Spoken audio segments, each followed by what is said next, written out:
Welcome to our channel. Today we how to verify financial statements with SEC Beginner Guide step by step clearly. To verify financial statements with the SEC, start by accessing the SEC's website. Navigate to the EDGAR database. EDGAR stands for Electronic Data Gathering, Analysis, and Retrieval. Use the search bar on the home page to enter the name of the company you wish to investigate. You can also search using the company's central index key or stock ticker symbol.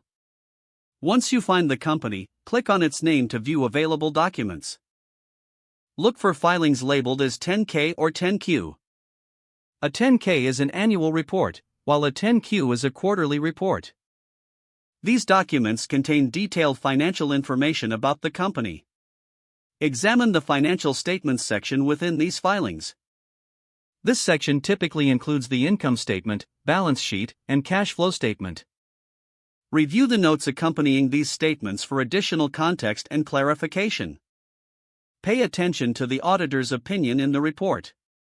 This will indicate whether the financial statements are presented fairly. Use the interactive data feature to explore financial data in a user-friendly format. Ensure the filing date is current to confirm you're looking at the latest information.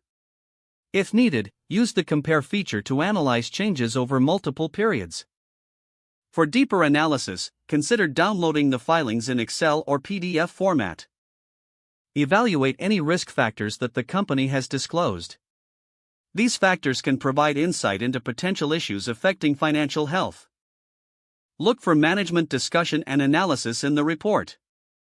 This section often gives context to the numbers and explains company performance.